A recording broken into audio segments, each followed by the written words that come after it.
दोस्तों, चलिए आज एक ऐसी फ्रस्ट्रेशन की बात करते हैं जो हर अचीवर के रास्ता रोकती है। इमेजिन कीजिए आप जिम जा रहे हैं, रोज़ मेहनत कर रहे हैं, हेल्दी खा रहे हैं, लेकिन एक महीने बाद जब आप शीशे में देखते हैं तो आपको वही पुराना शरीर दिखता है। आपको लगता है कुछ बदल नहीं रहा, शायद मैं गलत कर रहा हूँ। आपको लगता है कि प्रोग्रेस स्लो है, लेकिन सच ये है कि प्रोग्रेस स्लो नहीं है, प्रोग्रेस इनविजिबल है। इसे कहते हैं the Chinese bamboo tree effect. ये पेड़ 5 साल तक ज़मीन के ऊपर 1 इंच भी नहीं बढ़ता, लेकिन उन 5 सालों में वो ज़मीन के नीचे एक बहुत बड़ा और मजबूत रूट सिस्टम फैला रहा होता है, और फिर अचानक वो 6 हफ्ते में 80 फीट बड़ा हो जाता है। आज इस मास्टर क्लास में हम उस अंधेरी साइकोलॉजी को समझेंगे जहां आपकी ग्रोथ हो रही है पर आपको दिख नहीं रहा।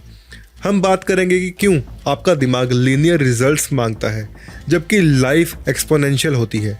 हम बात करेंगे the plate of latent potential, dopamine baseline shifts, और क्यों आपकी फीलिंग्स आपकी रियलिटी का सबसे बुरा जज है। Welcome to the master class on the science of invisible progress. हमारे दिमाग के साथ एक बहुत बड़ा सॉफ्टवेयर ग्लिच है। हमारा दिमाग लीनियर थिंकिंग के लिए बना है। अगर हम 2 कदम चलते हैं तो हम एक्सपेक्ट करते हैं कि हम 2 कदम आगे दिखें, लेकिन रियल ग्रोथ एक्सपोनेंशियल होती है। शुरुआत में रिजल्ट इतना छोटा होता है कि वो ज़ीरो जैसे लगता है। जेम्स क्लियर इसे the plate of latent potential कहते हैं। आप मेहनत कर रहे हैं, एनर्जी एक्यूमुलेट कर रहे हैं, पर वो क्रिटिकल थ्रेशोल्ड अभी टच नहीं हुआ है जहां रिजल्ट ब्रेकआउट करेगा। चलिए बायोलॉजी में से समझते हैं न्यूरल मेलेशन के ज़रिए। जब आप कोई नया स्किल सीखते हैं तो आपके न्यूरॉन्स के चारों तरफ एक माइलिन की लेयर बनती है। ये लेयर जितनी मोटी होती है आपका सिग्नल उतना तेज़ चलता है, लेकिन माइलिन बनने में वक्त लगता है। पहले 100 दिन आपको कोई फ़र्क महसूस नहीं होगा, लेकिन 101वें दिन अचानक आपका दिमाग क्लिक करेगा और आप उस काम में मास्टर बन जाएंगे।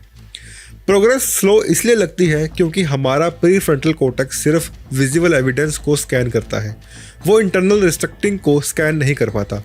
आपका दिमाग रीवायर हो जाता है, आपका कैरेक्टर बिल्ड हो रहा है, पर शीशे में वही पुराना चेहरा दिख रहा है। You are mistaking the construction phase for a lack of progress. Progress slow लगने की दूसरी वजह है द होराइजन इफेक्ट। जैसे जैसे आप पहाड़ ऊपर चढ़ते हैं आपका होराइजन फैलता जाता है। जब आपने शुरू किया था तो आपका गोल बस 50,000 रुपये कमाना था। आज आप 1 लाख कमा रहे हैं, लेकिन अब आपका गोल 5 लाख हो गया है, क्योंकि आपकी एक्सपेक्टेशन आपकी ग्रोथ के साथ साथ बढ़ रही है। इसलिए आपको लगता है कि आप हमेशा वही खड़े हैं। इसे न्यूरोसाइंस में डोपामाइन बेसलाइन शिफ्ट कहते हैं। हमारा दिमाग हमेशा न्यू नॉर्मल को अडॉप्ट कर लेता है। जब आपने पहला वेट उठाया था तो वो बहुत बड़ा अचीवमेंट था, लेकिन आज वो आपका बेसलाइन है। अब आपको खुशी तभी मिलेगी जब उससे ज़्यादा करेंगे। Success is a moving target. Problem ये नहीं है कि आप ग्रो नहीं कर रहे, प्रॉब्लम ये है कि आप ग्रो करने के बाद पीछे मुड़कर नहीं देखते। आप हमेशा गैप को देख रहे हैं कि अभी कितना बाकी है। आप गेन को नहीं देख रहे कि आप कहाँ से आए हैं, और your brain is a gap finding machine, not a gain celebrating machine. एक और साइकोलॉजिकल धोखा है जिसे हम कंपाउंड इंटरेस्ट या उल्टा रूप कह सकते हैं। इसे कहते हैं the law of diminishing visual returns. जब आप बिल्कुल ज़ीरो पर होते हैं तो छोटी सी प्रोग्रेस भी बहुत बड़ी लगती है। 0 से 1 होना 100% ग्रोथ है, लेकिन जब आप 100 पर होते हैं तो 101 होना सिर्फ 1% ग्रोथ है। जैसे जैसे आप एक्सपर्ट बनते हैं आपकी प्रोग्रेस फाइन ट्यूनिंग में चली जाती है। एक बिगिनर को 10 किलो वेट बढ़ाने में 1 महीना लगेगा, लेकिन एक ओलंपिक एथलीट को 100 ग्राम वेट बढ़ाने में 1 साल लग सकता है। क्योंकि आप बेहतर हो रहे हैं, इसलिए अगला स्टेप लेना मुश्किल हो जाता है। इस स्टेज पर प्रोग्रेस मैक्रो नहीं माइक्रो हो जाती है। यहाँ हम द हेडोनिक ट्रेडमिल में फंस जाते हैं। हमें लगता है कि हम स्टक हैं, पर एक्चुअली हम ऑप्टिमाइजेशन फेज में हैं। दिमाग को लगता है कि एनर्जी ज़्यादा खर्च हो रही है और रिजल्ट कम मिल रहा है, तो वो सिग्नल भेजता है स्टॉप, इट्स नॉट वर्किंग। लेकिन ये वही वक्त होता है जब आप गुड से ग्रेट बनने वाले होते हैं। Progress is slow because the stakes are getting higher. तो इस स्लो प्रोग्रेस के डर से कैसे बचें? कैसे यकीन रखें कि हम ग्रो कर रहे हैं? Focus on lagging versus leading indicators.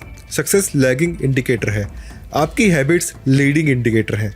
अगर आपने आज जिम किया तो आप ग्रो कर गए, चाहे मसल दिखे या ना दिखे। Second is the flashback strategy. हर महीने एक पुरानी जर्नल एंट्री का या पुराना वीडियो देखिए। जर्नल एंट्री या पुराना वीडियो देखिए अपना। जब आप पिछले साल के आप और आज के आप को कंपेयर करेंगे तो आपको अपनी ग्रोथ का शौक लगेगा। Third is major your floor, not just your ceiling. Progress ये नहीं है कि आपने कितना हाई टच किया, प्रोग्रेस ये है कि जब आपका बुरा दिन होता है तो आप कितना लो गिरते हैं। अगर आपका वर्स्ट डे पिछले साल के एवरेज डे से बेहतर है तो आप बहुत ग्रो कर चुके हैं। न्यूरोप्लास्टिसिटी कहती है कि neurons that fire together wire together. हर बार जब आप स्लो महसूस करने के बावजूद काम करते हैं तो आप अपना परसिस्टेंस सर्किट मजबूत कर रहे हैं। करैक्टर की ग्रोथ हमेशा इनविजिबल होती है जब तक कि स्टॉर्म ना आए। दोस्तों, बात खत्म करते हैं पानी की मिसाल के साथ। अगर आप पानी को गर्म करते हैं तो 90 डिग्री पर वो सिर्फ गर्म पानी ही होता है। 95 डिग्री पर भी वो वैसा ही दिखता है। 99 डिग्री पर भी कुछ नहीं बदलता। लेकिन 100 डिग्री पर वो अचानक भाप बन जाता है और एक इंजन को चला सकता है। आप अभी 99 डिग्री पर हो सकते हैं, आपको लग रहा होगा कि कुछ नहीं हो रहा, पर आपका दिमाग और आपकी लाइफ फेज ट्रांजिशन के करीब है। बस 1 डिग्री और मेहनत कीजिए। स्लो प्रोग्रेस मौत नहीं है, वो टेस्टिंग है। वो देख रही है कि आप उस सक्सेस के लायक हो जो एक्सपोनेंशियल होने वाली है। रुकना मत, क्योंकि जब रिजल्ट दिखने लगेगा तो दुनिया कहेगी कि आप ओवरनाइट सक्सेस हैं, पर सिर्फ आप जानते होंगे कि वो 5 साल का बैम्बू रूट सिस्टम क्या था। कमेंट में लिखिए I am building my roots. Share कीजिए इसे उस दोस्त के साथ जो हार मानने वाला है क्योंकि उसे रिजल्ट नहीं दिख रहा। सब्सक्राइब कीजिए life changing psychological deep dives के लिए। मैं मिलूंगा आपसे अगले वीडियो में। तब तक के लिए ग्रो करते रहिए, चाहे कोई देख रहा है या नहीं। जय हिंद।